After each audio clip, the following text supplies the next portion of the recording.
Sarah Rae, welcome back to my channel. I hope you all are doing well. I am very excited to be making this video because I've worked really hard on what I want to tell you guys. So I just want to get straight into it. You've seen the title, you know what we're talking about. We are taking a mental health and trauma look at the Jhonny Depp and Amber Heard case. This is not just we're going to look just at the case and I'm going to give you my thoughts. No, we're going to do facts, and that is how I'm going to give you my opinion, by diving into facts from the mental health and trauma aspect. That's what we're doing. You guys know the drill. Like, comment, subscribe, hit that bell for notifications of when I upload, and let's start this discussion. So, the first thing I want to give a shout out to is domestic violence. The awareness color is purple, so I threw some purple on my eyes to show support for those who have gone through DV. I will be using some little short terms like that, a few of them. DV being what I just told you. SA, if you've seen some of my other awareness videos, you will know what that stands for, but if you don't, it'll be on the screen now. Other ones will be harm, and when I say harm, I'm meaning this word,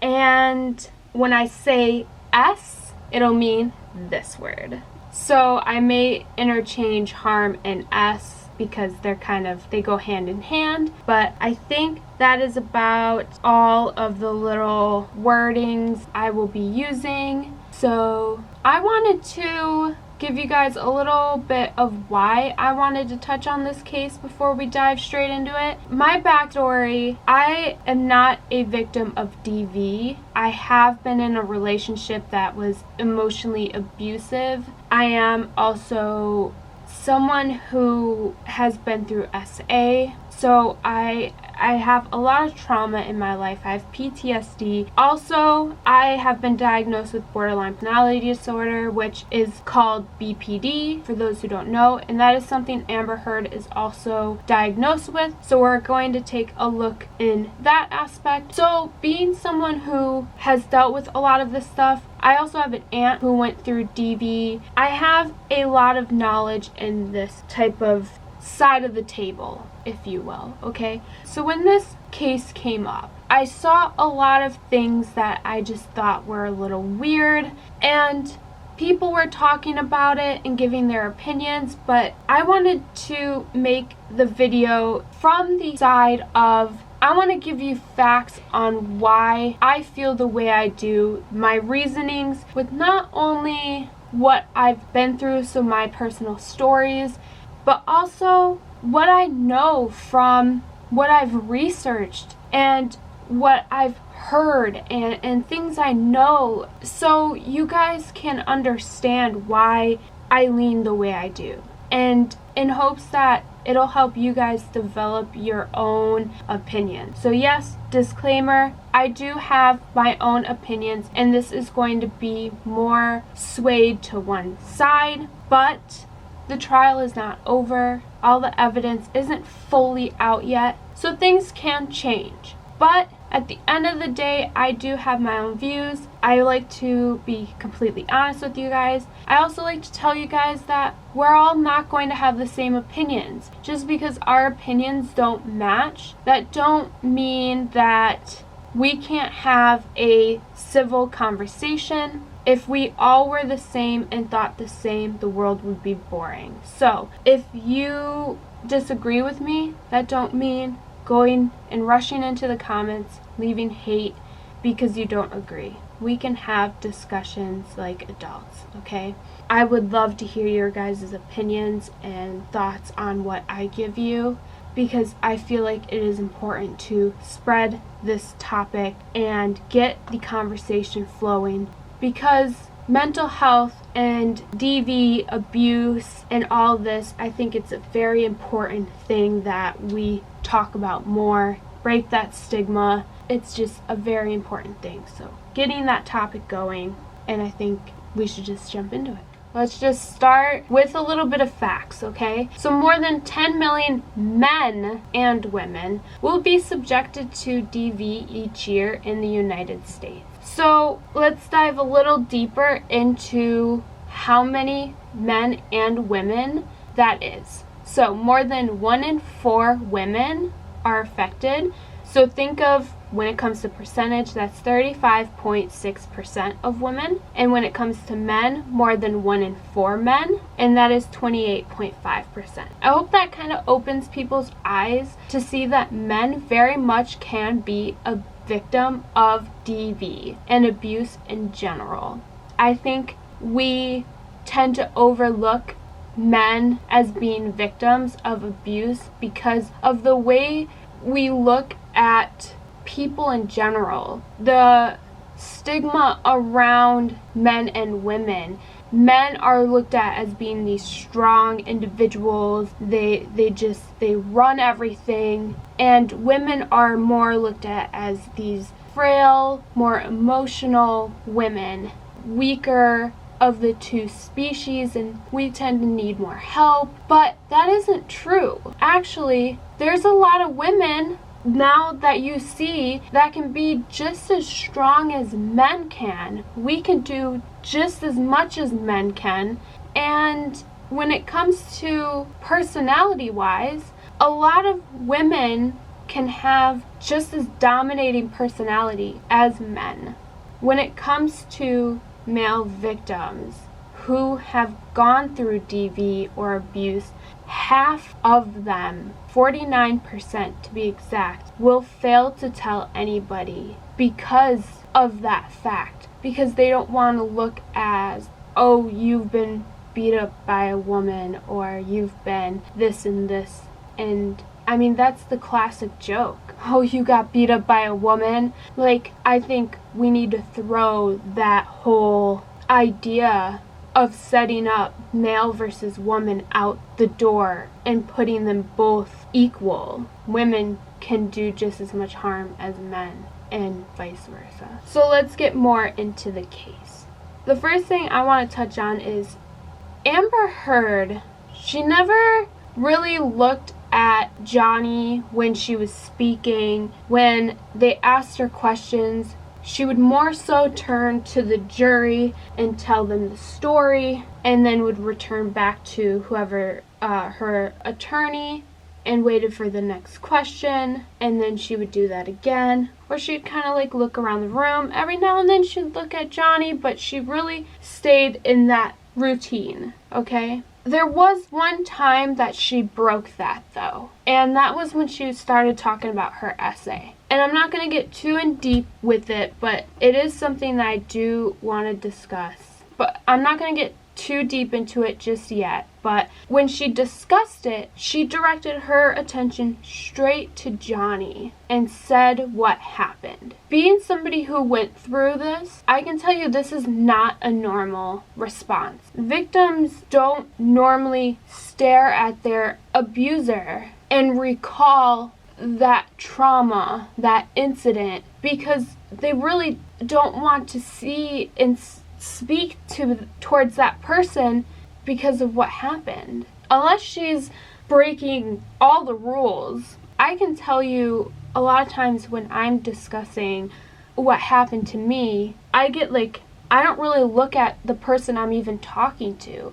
I tend to look down, and only when I'm not talking about the real intimate parts will I look at the person. But if I'm in the same room as the person that did it, I don't want to look at that person. It's not something, unless I'm going to tell that person, you don't own me anymore, I'm going to live my life, and telling him that, you're done ruining my life. That's the only time I'm ever going to address him. I'm not going to address him when I'm talking about what he did. That's just not a normal thing. What is normal is being unable to look at your abuser, because that is a very common trauma response. And if you watched and noticed, that's something Jhonny has done the whole trial. He never once looked at Amber. And we did just recently in the cross-examination find out that he said he would never show her his eyes again. But that's also very much, like I said, a common trauma response. Next thing I want to talk about is the fake crying. I don't want to do this. I don't want to do this.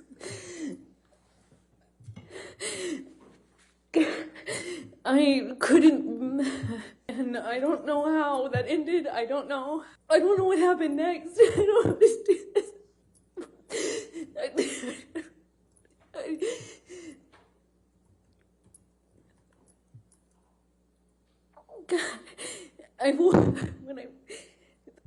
The next thing I remember. It'd be fine.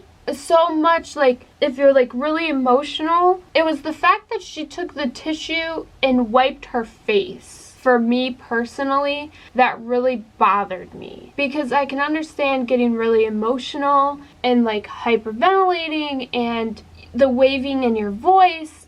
But then to take the tissue and wipe your face, that just, to me, seemed like you're trying to manipulate the jury and people around you, but your face was bone dry. Like, that was my issue with the fake crying. Just the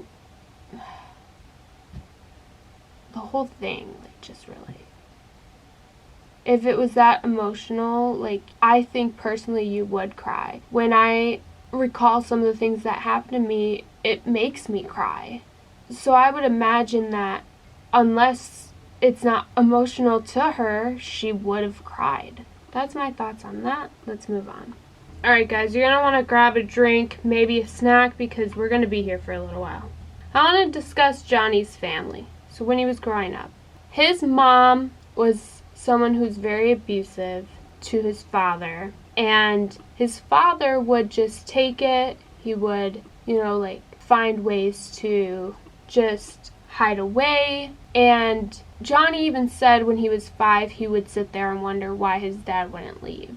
And his mom even would threaten harm or the S word. We would end up coming to find that as an adult, a lot of what we do, we learn from our parents from when we were children. The way we act, the way we interact with people, and so on and so forth. For instance, if a person selling stuff comes and knocks on your door, when you were a kid, the way your parents acted, if they would hide, or if they got frustrated making comments and then answered the door. Whatever they did, that's something you would end up doing as an adult. Jhonny, I honestly believe, is a lot like his father. The way he spoke about what he would do when being with Amber, allegedly, okay, this is him speaking about what he would do, that's his side. I believe he is a lot like his dad. And from hearing the recordings and everything and what Amber would say about him always walking away, I believe he would just sit there and take it. I believe that was his personality. So that kind of puts in perspective of kind of who Jhonny is. He's a kind person. He just would, if you were more of an abuser, Jhonny would take it and would be like his dad and find ways to get away from it or just sit there and take it. Okay, that's how I think Jhonny is. That's my opinion, again, okay, disclaimer. So when it came to Jhonny's finger and what happened in Australia, we see that during Jhonny's testimony, he explained that he was standing there, Amber, I'm going to say allegedly because this is his side. He says she threw a bottle, it hit right beyond his head.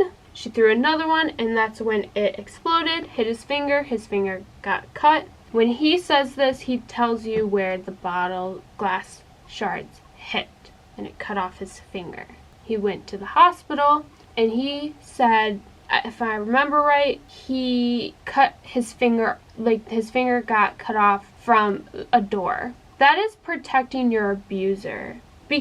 And victims will do that because they're afraid if they report the abuse and nothing happens, when they get home and they're alone with their abuser, more violence will happen.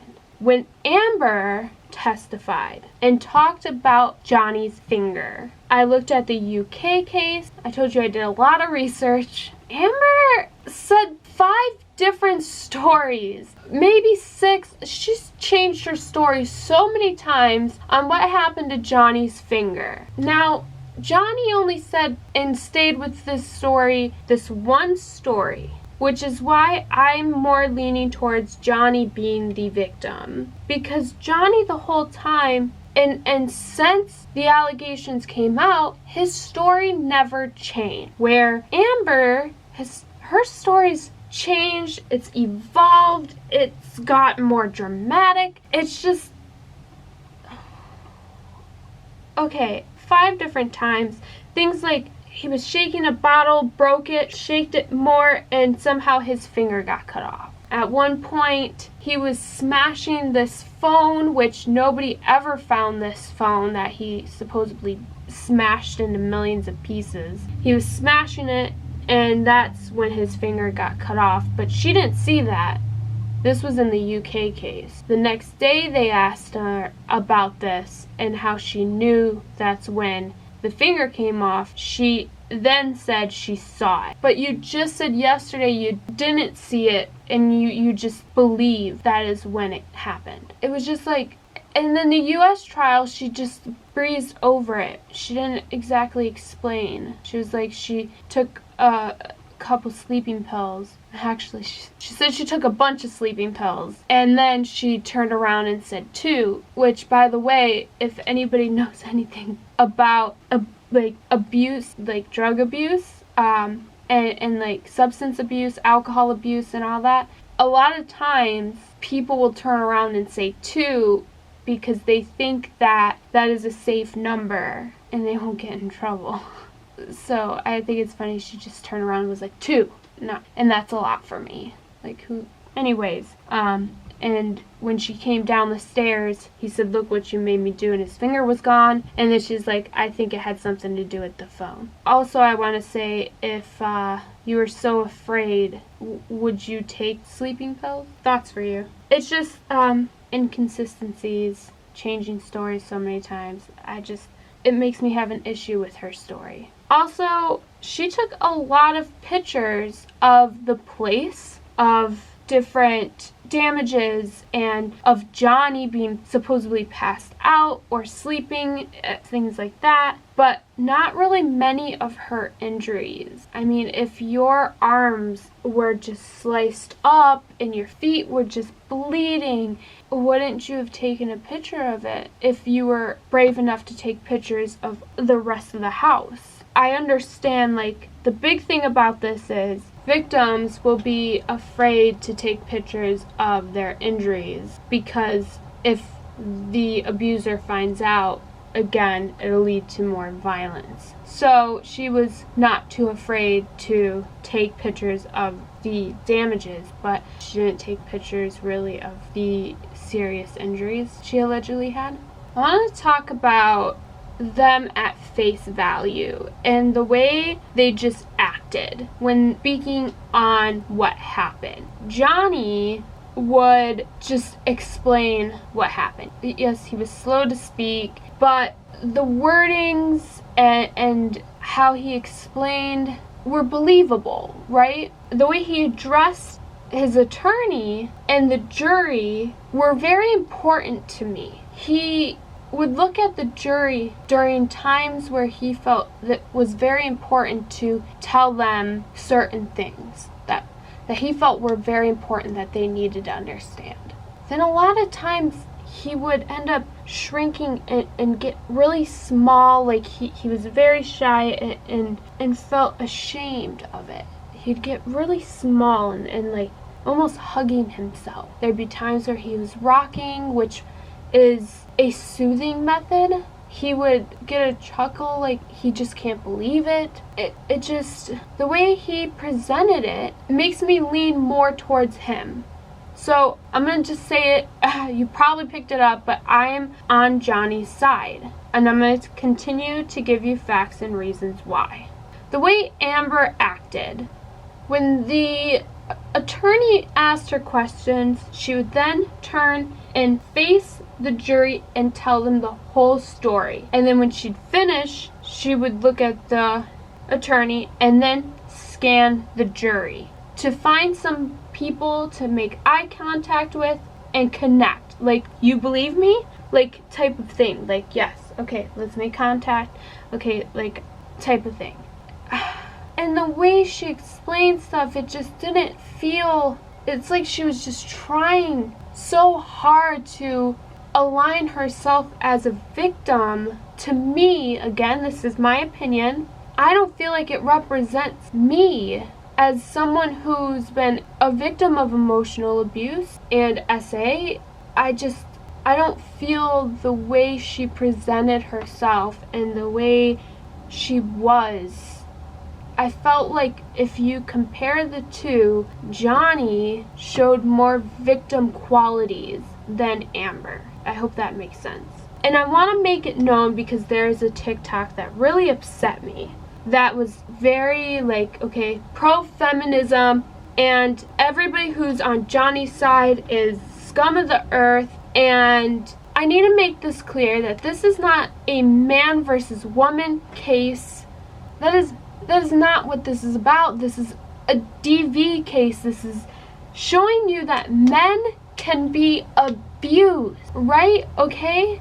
And the best way I can explain this is, again, I talked a little bit about this earlier, is that women can have dominant personalities. When you have somebody like Jhonny who has more of a passive personality that immediately will go to, like, I don't want to deal with this, I'm going to walk away, or will just take things. But you have somebody with that dominant personality, they're going to walk all over that person and very much can be that abuser. A woman can be in that position of power over a man. And I can say that because, okay, I have very much a dominant personality, okay? Being an Italian from New York, I have my opinions, I can express them. I'm very honest, I'm very loud, okay? And I'm not afraid to express them. I also have borderline personality disorder, so I'm very emotional, and I'm also going to touch on BPD here in a little bit, but I've been in relationships with people kind of like Jhonny who are more passive, and I just walk straight all over them because they don't stand up for themselves. They just are more like yes men. They just, okay, whatever you say, like, okay. In that position, if you have somebody who is possibly narcissistic or is very much an abuser, who can be abusive, that person can very much turn into an abuser towards a man, okay? A man can be abused in that situation. So people need to understand that women can do that. So stop it. Stop this whole feminism crap. I am all for women equality and everything, but in this instance, that whole thing gets thrown out the window. This is showing you mental health. Men can be abused too. Okay? That is bigger than anything else. This is showing you equality. You can't have one side without showing the other, okay? You just can't. How can you be all for women equality but not have men being equal too? That's just not how that works. Men can be abused too. Stop it.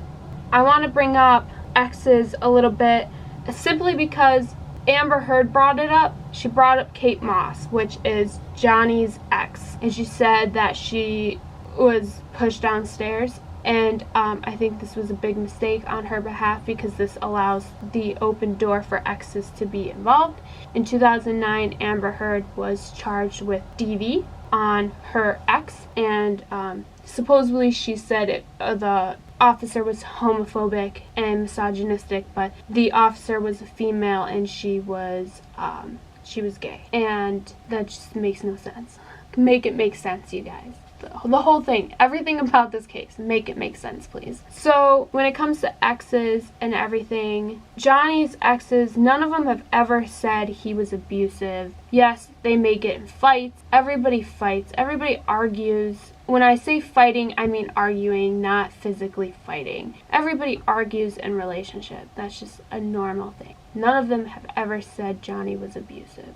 Everyone has said Jhonny was actually an incredible guy. Most people I've seen who've worked with Jhonny also say that. Dakota Johnson stated that Jhonny was a unicorn. Like, this man is so highly spoken of. Also, there's photos that you can find of Jhonny with bruising on his face. Even Elon Musk, you can find photos with bruising on his face. But Amber has none of that. I just don't. Jhonny Depp is hugely famous. I mean, he's this public figure, right? This isn't somebody who is, nobody knows, nobody really sees in this instance. Like, I'd understand if it was like that and behind closed doors he was a wife beater like everybody said he was, right? But people see the way he acts, see what he does, right? For how long has he been a huge public, a huge actor? I mean, 90s all the way till now, like, he's been huge and everybody's been obsessed with him. Like, it just, the track record makes sense that he is this incredible guy, giving and kind. And then the 30 hours of testimony that on his character that gives that track record even more truthful. There's probably a better word, but fibro fog, can't think of it. And then Amber's statement on who he is, it don't make sense. Again, make it make sense. Let's take a look a little bit at her deposition, because her first deposition, I want to definitely talk about how she acted and the way she spoke, her reactions, and just her reactions in general to the recordings when they're being played, and then Jhonny's reactions as well. 6:18 p.m. and we're back home. And just a clarification, we're not going to invoke the Fifth Amendment privilege, so you can re-ask that question if you like. Which question? Did you commit domestic violence against Jhonny Depp? Anytime prior to May 22nd, 2016, did you ever commit an act of domestic violence against Jhonny Depp? Calls for a legal conclusion and irrelevant, but go ahead. Do you understand what I'm asking you? No. No? Yes, I understand what you're asking me. And prior to May 21, 2016, or May 22, 2016, is it your testimony that you never committed any act of what would be considered domestic violence against Mr. Depp? Calls for legal conclusion and irrelevant to these proceedings. I did my best to defend myself and not get seriously hurt or be a doormat to whom this happens to all the time. Isn't it true, Ms. Heard, that you previously confessed and apologized to Jhonny Depp for committing domestic violence against him? I'm going to object. Calls for legal conclusion, argumentative, harassing. Isn't it true that you had previously told Jhonny Depp that you had hit him? I'm going to object. It's a different question. It's vague and ambiguous, vague as to time. Many times when we fought, well, not many times, he hit me for a very long time before I ever I'm going to picked up my object as arms. non-responsive and move to strike. Ms. Heard, I'd like you to listen to what I'm about to play. Would you do that? I then stood up.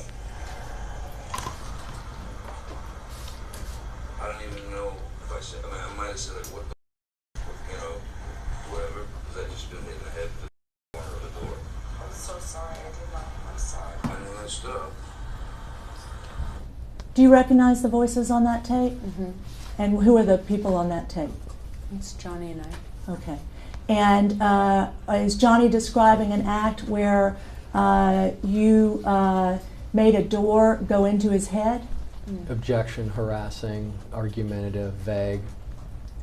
I was trying to escape from a room where Jhonny was attacking me. And in order to escape, I was trying to get onto the other side of the door, attempting to close the door, and he was attempting to get in despite my attempts to try and escape an assault. Isn't it true that on this tape that was just played, you tell Jhonny Depp you're sorry? Yes. Okay. And then you clock. I remember hitting you as a response to the door thing.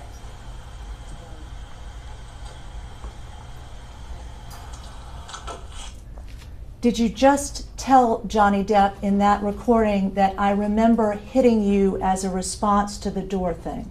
Yes, as he was trying to get into the door, into the room, I was trying to escape in. He pushed the door into me, and I was trying to hit him by getting him out of the door to stay in the room. And you told him in that tape recording that you hit him, correct? I don't know what words I used in that. You can play it back if you want, but I don't remember exactly how long. If you wouldn't mind, if you'll continue to listen. Okay. I'm really sorry about hitting you with the door or hitting your head. Did you tell Jhonny Depp at that time you were speaking to him that you were really sorry for hitting him with the door, hitting him? I think in that recording I made it very clear that I was sorry that the door hit him while he was trying to get into the room I was escaping or attempting to escape into.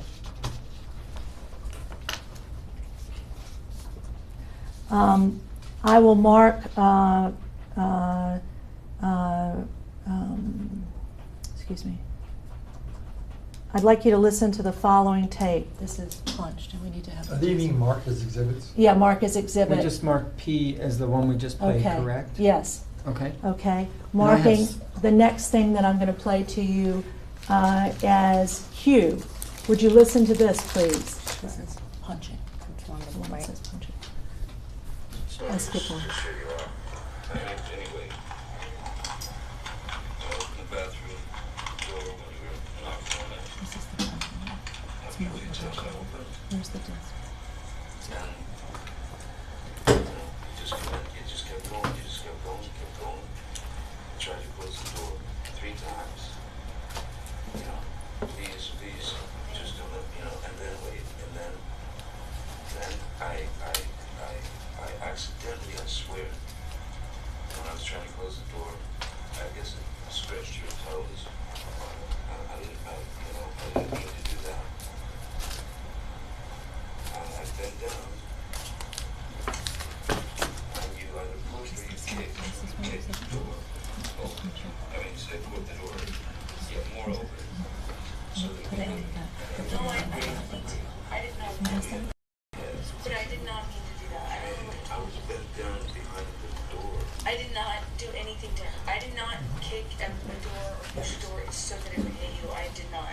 I swear. But that was not my intention. I think I remember when the door scraped my toes. Okay. So you told him in that excerpt that you hit him with the door but did not intend to hit him, correct? Recording speaks for itself. Did you say that? I said whatever I said in that recording. I Okay. don't. When you play it for me, it's hard for me to remember every single. And word. that's a recording marked as exhibit the punching. Q that we Q. just played. Q. Would you continue to listen to exhibit Q? Are these from the same day? I reacted, but the door thing, I remember, I never did that. That wasn't on purpose. I might have done it on accident. Okay. But Let's say that was an accident. I then stood up. I don't even know if I said, I might have said, like, what the whatever. Because I just been hit in the head with the corner of the door. I'm so sorry. I did not. I'm sorry. And then I stood up. And then you clocked. So the door thing. That's exactly what I just told us. And I'm really sorry about hitting you with the door or hitting your head. I did not mean to, nor.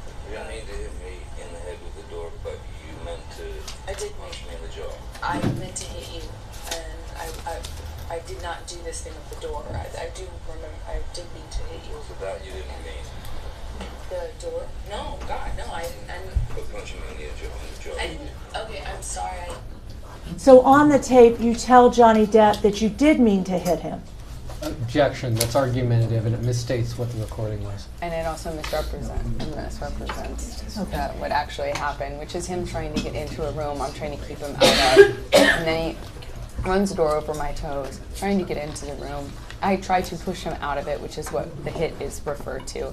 And Jhonny, whenever he was injured or touched it, always referred to it in these ways of punching or clocked or whatever.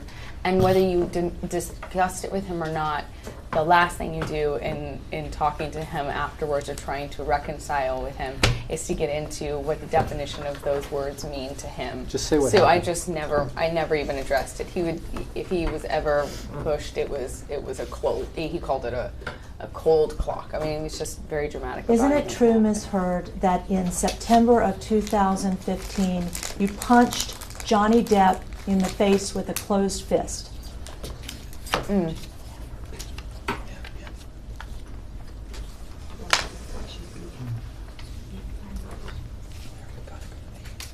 So she don't seem to be bothered. I mean, when she's speaking pretty much the same way she is in the U.S. trial. She's just, it looks like she's giving you rehearsed lines. She's not recalling these incidences and like they're emotional to her. She's almost like unfazed. And then her eating, I just don't feel like if I'm recalling my incidences, I would be eating, or if they're recordings, I don't think I'd be eating during them. I feel like this is a very emotional time. She's speaking on these horrific incidences that happen, and she just seems like they're just nothing. Yeah, it happened, whatever. It's just, I don't understand. But her always listening to recordings, even in the U.S. trial, she's unfazed. She's writing in the U.S. trial. She's just there. But when you see Jhonny, he looks bothered. He's looking down, and it looks like he's reliving it. It's been going on too long, Amber. Maybe we just gotta stop this. Just gotta stop it. I don't know how to get my reputation back. We write a letter together. That means Saying that we're going to take this out of the public eye. Saying that we're going to try and work this out on our own. Saying that the media has created such a fucking hateful storm that it's sickening. That we love each other. And that we want to make sure each other is okay. Have we had fights in the past? Have we had this or whatever? Fuck it, they already know all that shit. Don't matter. Here's the deal. no, it matters. It makes. You have no idea. Every ounce of my credibility has been taken from. I mean, and done so in a dishonest way. You know. Amber, the abuse thing is we've got to deal with that. Yeah. We've got to deal with that, Amber. I don't have any way of my credit is my credibility. You know what? And why did you put that out there? I did not. You forced me. Your team forced me to by going on. Now, could Amber be dissociating? Sure. For those who don't know what dissociating is, it's a disconnect, a lack of continuity between thought, memories, actions. It's being detached from yourself and emotions. Think zoning out. A very common thing. It's really PTSD. Actually, 31 to 84% of victims who have been through DV have. So dissociation, I believe, allows victims to live through trauma without being overwhelmed. It's kind of like a safety mechanism to me. I go through dissociation with my PTSD and my essay and everything. It's very much a thing, and she very much could be going through that. Sure. I don't know. Let's talk about the 3-day hostage situation that she discussed happened during Australia. She claims it was pretty much 3-day hostage. She said this during the UK trial, and pretty much she says they were like 20 minutes from anywhere, and there was nobody else in the house but her and Jhonny. And the second day is when all the real nitty-gritty went down, and it was just, she was stuck in the house. It was hostage situation. It was so terrible, hostile. Like, she was locking herself in bedrooms and bathrooms, and just, it was horrible. But then she said on the second day, I put 3. Then on the second day, Jhonny's assistant came by. But I thought the second day was when the nitty-gritty bad stuff went down. So somebody was there when it happened?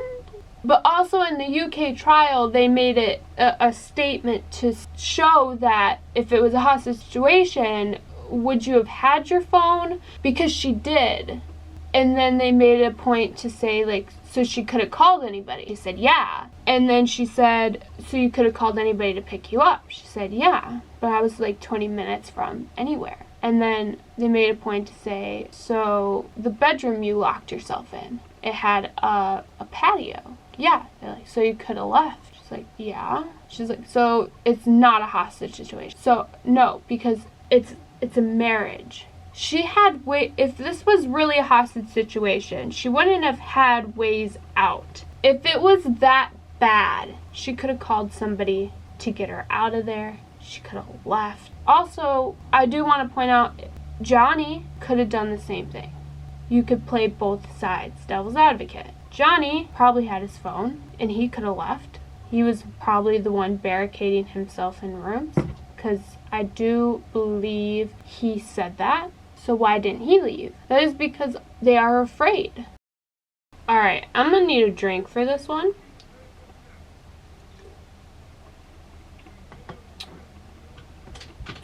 People are choosing now to be loud outside.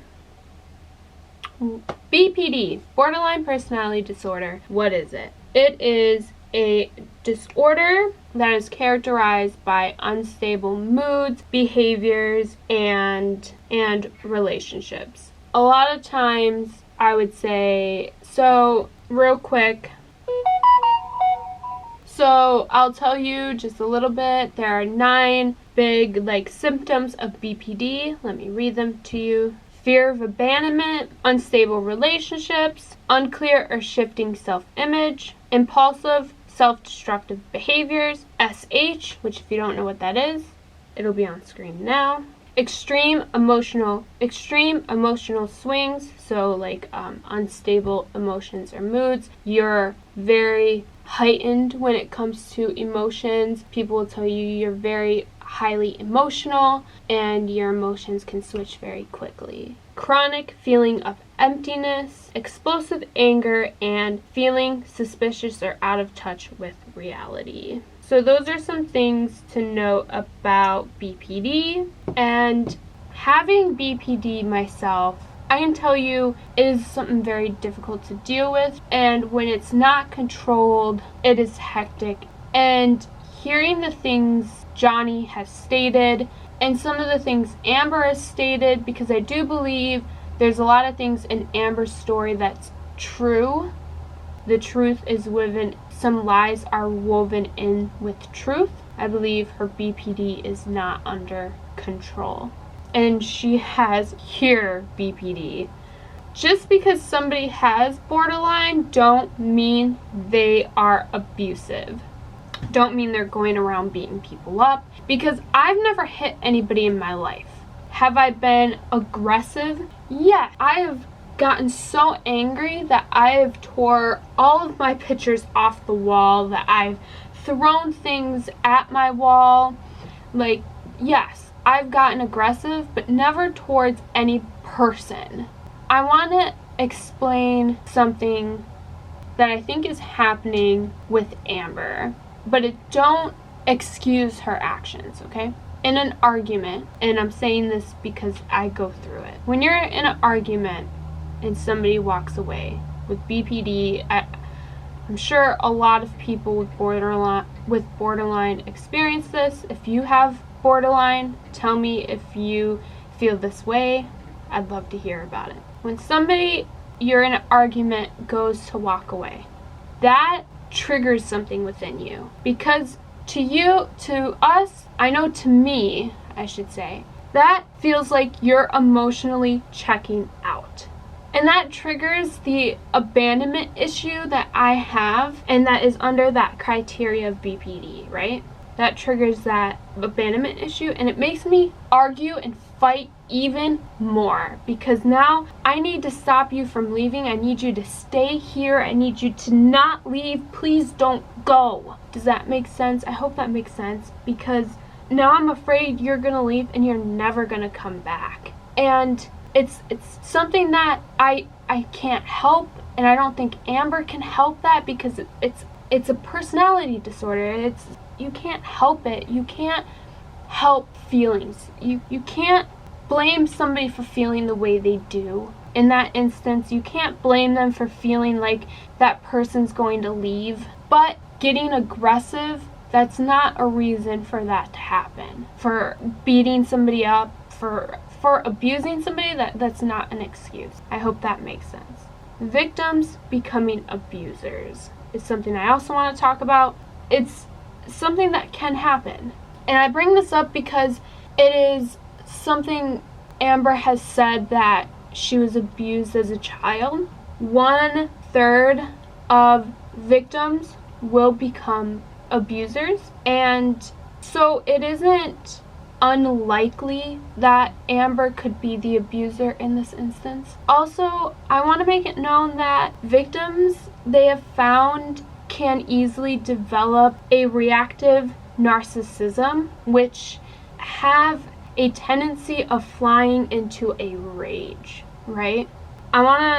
So narcissism, right, is something I honestly believe Amber has, by the way she speaks, by the way she sits there, and the way she acts.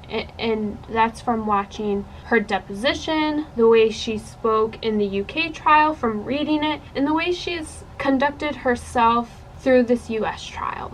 Narcissism, or NPD, I'm just going to give you some words that really describe how they treat people, how they act, and what they are like, okay? They will gaslight, manipulate, weaken, and destabilize their victims, threaten as well. They are self-centered. They lack empathy. They also have an excessive need for admiration. So I have some really important words I want to add to help you understand narcissism. And I think these words are important for you to look out when you're seeing Amber and hearing the recordings, if you go back and re-listen to the recordings, because I feel like you see them a lot in Amber. Even if you watch the difference between Amber and Jhonny, you see these more in Amber, okay? Now, that is my opinion. Again, disclaimer, all of this video is my opinion, okay? Narcissism. They're cocky, again, manipulative, selfish, patronizing, and demanding. By the audio recordings, again, I feel you get this side of Amber. When she says, you know, go ahead, tell the world, a man, they ain't gonna believe you. That's patronizing. You're not hit. I didn't hit you. That's patronizing. The way Amber also speaks is very interesting. I mean, yes, Jhonny kind of does it as well. He's slow speaking, but Amber, she stops and starts a lot. Almost like she's she's thinking in her head like the script or making it up as she goes. Disclaimer. I'm just gonna add the disclaimer on the whole video. Put a disclaimer in the whole video.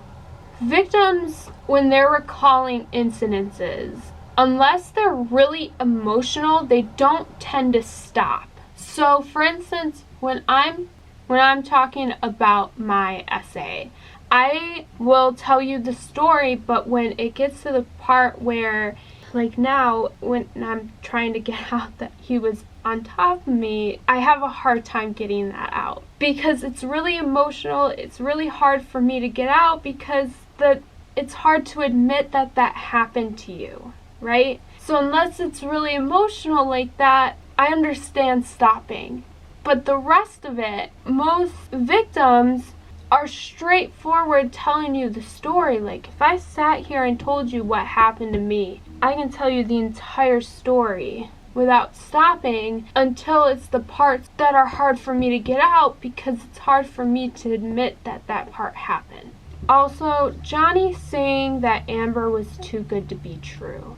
That happens a lot, and that's very common. But then there will be these warning signs and red flags. I say this because I dated somebody, and if anybody's seen any past videos, I had mentioned that I was emotionally abused. This happened after my essay happened. After those 3 months, I ended up dating this guy, and he was emotionally abusive. I didn't really catch on until, like, I don't know, way late, and I thought he was too good to be true. Like, I didn't understand. And that's what happens. So for Jhonny, it started out the shoes. He would come in and she would take off his shoes, give him a glass of wine. It was incredible. And then one day he came in, she was on the phone, so he took off his shoes. She comes in, has this look on her face and said, "What did you just do?" He told her that she was busy, took off his shoes. She got upset and said, "That's my job." That is controlling. He is how old and he can't take off his own shoes? That is a sense of demanding, that's my job. Telling him, controlling, that is my job, you can't do that. That is kind of when the red flags start, when she starts interjecting, this control over him. Now I want to start on the cross-examination. And I waited so long for this. I couldn't wait, and I'm excited to talk about it. So again, Amber told Jhonny, and it's recorded, to tell the world nobody's gonna believe him. Nobody's gonna believe a man is abused. That's something only abusers say. And I can say that because the person who essayed me, he stated something very similar to that. Think of what my family's gonna think of me if they found out what is going on. Tell them. But they're going to think bad of you. What are they going to think of you? It's pretty much the same thing, They ain't going to believe you. And when she was asked about it, her response was, "I could never hurt Jhonny." I thought that's very interesting. That's her response to telling him, tell the world. I wanted to add that because to me that response don't make sense to what was stated in the recording. She also says that Jhonny always wore rings. In every incidences that happened, he wore rings. When abusing her, he wore rings, heavy duty rings all the time. I mean, we know Jhonny. We've seen his rings. We know what kind of rings this man wears. And my thing is, if he wore rings and he was hitting her so bad that she lost count, there's no medical records or medical attention. Where's the imprints? Where's the marks? Makeup can, and we're going to get into this here in a little bit, but makeup can cover so much, but it can't cover up like heavy imprints of rings, like heavy duty rings, And if you were hit and there's rings, marks, and bruising from that, because they're going to leave that, why is there no photos when you take photos of everything else? It just makes me question things. Also, there's a pic of her after being hit so hard. She says her nose was bleeding and she was hit and he was wearing rings. This is the picture. her nose looks quite fine, but she was hit so bad, your nose would have bled. Your nose would have been like quite swollen, according to Amber. So this again is allegedly. Jhonny, after the Met Gala in 2014, hit her so hard, again with the rings on, he broke her nose. And then she said she felt like he broke her nose, but it was red, swollen, and discolored. There's also a pic she alleged she took that showed this red, swollen, discolored nose, and that she wanted to show it to the jury. And I'll play this part of the... And when asked, where is it? Like, why don't you show it? She says, it's not up to her. And then she's told that she is required to produce all photos and records, and she states that she gave them everything. She just contradicted what she just said. It wasn't that bad. I have a picture of it underneath the makeup. That's how I know how to reference it. A picture you haven't produced or shown to this jury, right, Ms. Heard? I produced everything. But you haven't shown it to this jury. I would very much like to. It's not my job.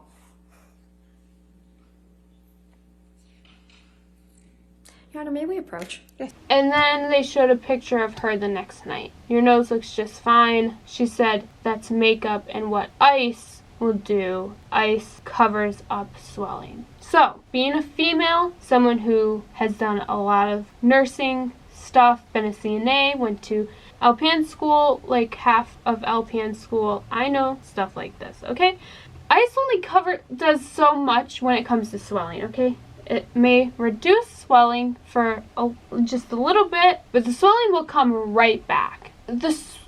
Ice will not reduce swelling so much that your nose will look normal if it's swollen. Now, makeup for red and discoloration, we do know redness if you have a high cover foundation and concealer, and there are products to cover up discoloration and redness. Yes, you may be able to, depending on how light or dark the redness and discoloration is, you could probably get away with it.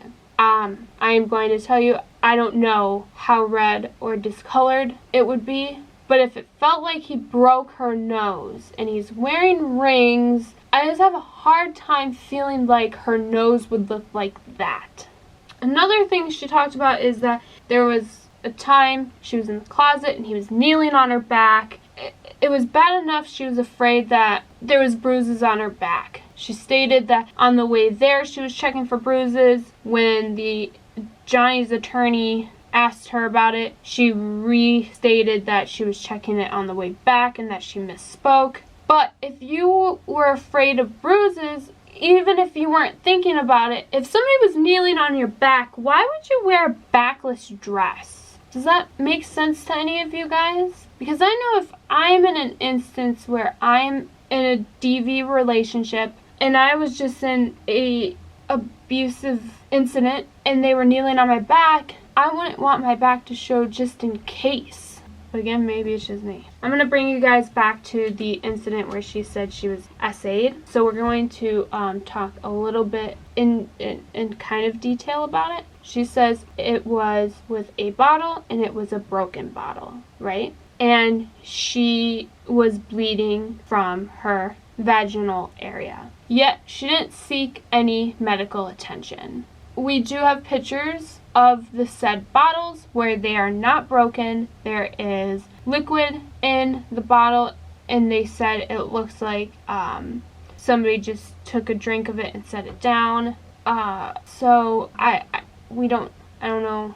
But my thoughts is, if you were just a broken bottle and you're bleeding, wouldn't you seek medical attention? I mean, you could say anything else happened, like Jhonny did with his finger, because something bad could have happened down there. You could tore something, lacerations, like something could have really been seriously damaged down there, yet you didn't seek medical attention. Stuff like this, okay, you guys? It's stuff like this that have me having a hard time believing her side. It just don't make sense. There's so much instances where she's talking about being so injured, yet she never goes, there's no medical records, no attention sought, nothing. She claimed to have bruises all over her face, and she went and saw a doctor, and they said her face was just fine in the notes. Like, there was nothing on her face. And she said that there's a lot left out on that, in that doctor's notes. They left a lot of things out. That's not how that works. They are required by law to write down everything. They just can't leave things out. That's just not how that works. I'm sorry. It just, no. We're coming towards the end. There are times when they're recalling incidences. And this also helps me to more believe Jhonny. Because when you're recalling things, a lot of times you will mimic what happens. So there'll be times where Jhonny is like mimicking actions. She threw a bottle and I moved, like, and he will physically move, or he will mimic like actions and stuff, or he will have a look of concern, and it looks like he's literally reliving it in his mind and seeing it. Where Amber, when she's talking, she's biting her lip, like she's holding things back. She's recalling concerning incidences, but she's rolling her eyes. So she's producing opposite actions. She's producing aggression when it's supposed to be concern. So it almost feels like when she's biting her lip, she's stopping herself from saying certain things. Or, you know what I mean? It just feels like there's just opposite things happening. And she's not doing what Jhonny's doing. She's not recalling things and mimicking them. Like, she's reliving them. She's just, and I feel like when she is telling the truth, okay, I told you that I feel like there is truth in her statements. I feel like there is truth in there. I feel like that's when she's rolling her eyes. So there was a time where she's like, Jhonny was drinking, and I was really concerned, and she'd roll her eyes. And I feel like she's really remembering that, but she was actually really frustrated because he was drinking, and she gets upset by it. And I think a fight happened, and that's something she would bite her lip after that, and she's stopping herself from saying what happened. I think she did roll her eyes at an instance like that, but you know what I mean, okay? And speaking of alcohol, just because somebody has abused a substance or alcohol, don't always mean they're an abuser, that they're going to abuse somebody else, okay? It can be a form of escape and running away for some people. And I believe that was what it was like for Jhonny. And you can hear on recordings Amber saying, you're always running away. Amber always referring to Jhonny as trying to escape. And I think that was Jhonny's thing. Also, I mean, Amber always brings up that he turns into this monster and breaking things and all this stuff happening, especially at that Eastern Columbian building. If he was like this, wouldn't somebody have heard or somebody noticed? I mean, they had a friend living down the hall. There was a concierge. Wouldn't they heard or seen this monster if he was drinking all the time? I mean, and they also had people in and out of the building constantly. People were always over there. And it don't make sense. Again, make it make sense. And at one point, Amber also threatened of harm, which she would have known that Jhonny's mom did that to Jhonny's dad. And I think that is a form of control over Jhonny to keep him with her. So he don't leave, because that happened during a time where he was trying to gain his control back in the relationship and leave. And then she did that. So I think that was really a form of control. So was I was hitting you. And I mean, she flat out said that she was physical with him. in recordings, she stated that she was physical with him. And I'll play the recording for you. I'm sorry that I didn't hit you across the face in a proper slap, but I was hitting you. It was not punching you. Babe, you're not punched. Don't tell me what it feels like to be punched. You know, even a lot of fights been around a long time. I know. Yeah, no, when you fucking have a closed fist. You didn't get punched. You got hit. I'm sorry I hit you like this, but I did not punch you. I did not fucking deck you. I fucking was hitting you. You can't I don't know what me. the motion of my actual hand was, but you're fine. I did not hurt you. I did not punch you. I was hitting you. That's the difference between me and you. You're a fucking baby. Because you start physical fights? You are such a baby! Because Grow the fuck up, Because you Jhonny. start physical fights? I did start a physical fight. Yeah, you did, so I had to get the fuck out of there. Yes, you did. So you did the right thing, the big thing. You know what? You are admirable. But for somebody who wants to be the poster child of DV, SA, and the Me Too movement, I saw Swoop's doc, and if you haven't seen her 2 docs on Amber and Jhonny's case, I'll link them in the description box down below. But I agree with her. Even though I'm not a DV survivor, I again was emotionally abused in a relationship, and I have my trauma with SA. So I agree when Swoop stated she does not represent me. She wants to say she's a leader when it comes to all this trauma in the Me Too movement. She does not represent me. There's a time where she talks about Jhonny allegedly beating her up where she has 2 black eyes, her lip is busted. The next day she goes on the James Corden show and she acts completely fine, you know. During those 3 months when my assault was happening, my mom would ask me, you know, what's going on, because she noticed there was a change in my behavior. And I'd say, you know, everything's fine, you know. People would see that something is going on, but we cover it. Because obviously we're protecting our abuser. But she is acting the complete opposite. Like nothing happened. There's a point I'm making because there's a video right before Jhonny goes to do the divorce and everything, right before everything happens. Jhonny makes the statement of him being scared and he wants to go home, and the way he says it, his face, his tone, you can see the difference in their presentation of themselves, the way they act. And I think it really shows as well, because Amber states if you look on the internet you can see who's being abused. I think in this instance, I think you can see. Globe, do you have a message for your fans right now, Mr. Depp? I'm scared to death. I'm frightened and I don't know what to do. I'm confused and I want to go home.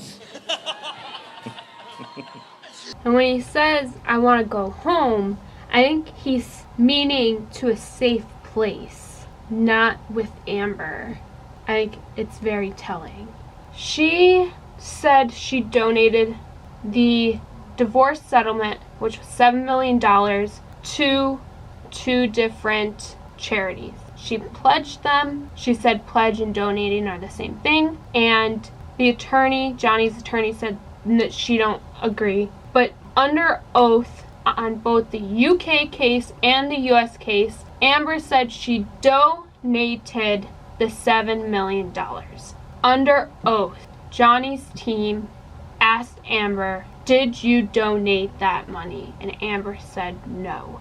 Right there, you have a lie under oath. That is perjury. That makes anything Amber stated under oath on that stand, anything she could have said could have been a lie. So we do not know what is true and what is false. Because if she's saying she donated the money, did not happen, what else could she have been lying about? Also, I want to make it known that she was sending photos to her friends and not deleting them. And when she was asked about weren't you afraid of the monster Jhonny finding out that you were sending these photos of Jhonny passed out with ice cream on his lap, and weren't you afraid he'd find out and get mad? And she said, why would I? Let me tell you why this is an issue. And I kind of said earlier why this type of thing is an issue. Most people don't take photos like this, photos of their injuries or photos in general, because they're afraid of their abuser getting mad and they're being more violent. In this case, she's taking a photo of the alleged abuser and sending it to somebody. She did not delete it. If he was the abuser, she would have deleted it.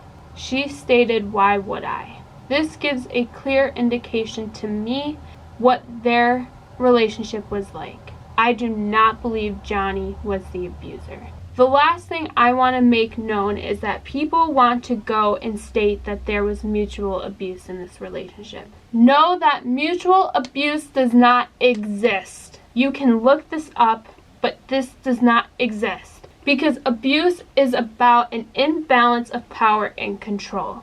There can be unhealthy behaviors from both parties, but one person tends to have more control over the other. Let me read you something. And when I read this to you, think about Amber and Jhonny. This is called blame shifting. The excuse of mutual abuse also allows the abusive partner to shift blame. We know that abusive partners rarely take responsibility for their actions and that blame shifting is a common tactic. If your abusive partner is claiming that you're equally or more responsible for an incident, or that you too were abusive, this is their way of manipulating you into believing that you did something to deserve this treatment. Believing you're at fault helps the abusive partner continue to have control and often leaves you feeling as if you're the one who needs to make changes. For example, and this is important because I feel this is exactly reminiscent of a recording that has been played in the trial, with Jhonny being the person trying to leave the room. For example, an argument occurs in which your partner tries to keep you from leaving the room. They may physically block your path, and in your attempt to rightfully leave, you shove your partner out of the way. Your partner chooses to lash out at you for this with physical violence. Afterwards, they claim that you were abusive too because you shoved them. Your partner attempt to keep you from leaving already exhibits effort to gain power and control. Their extreme reactions to the shove does as well. They felt threatened by your choice to leave, when in a healthy relationship your partner would respect your right to walk away from an argument. When it's over, they blame you for their actions of violence in a final pursuit for control. You shoving your partner in order to get away from them does not constitute abuse. Abuse is a pattern of behavior intended to have power over someone else, usually a partner. Also, think of that abusive partner also having borderline personality disorder like we talked about earlier. And that person walking away, that abusive partner thinking that person's trying to emotionally checking out and abandoning them. And that makes it 10 times worse. That is why I wholeheartedly believe Jhonny is the victim here. And males can be abused by women when the male does not have as dominant of a personality as the female. So those are my opinions. I hope you guys see all the things I'm trying to show you from the mental health and trauma aspects. I would love to hear your guys' opinions. Please leave them in the comment section down below, because honestly, I would love to have the conversation just explode in the comment section. Again, if you don't agree with anything I've said in this video, please don't start talking aggressively or hatefully. We are all adults. We all can talk in a kind manner with one another. Everybody has a right to have their own opinions, and please respect that. People will feel the way they feel, and that's just how life is. And again, you can't control other people's actions. You can only control your own. Thank you so much for watching, I hope you guys enjoyed the video. Please stay safe and well, and I'll see you guys in the next one. Bye.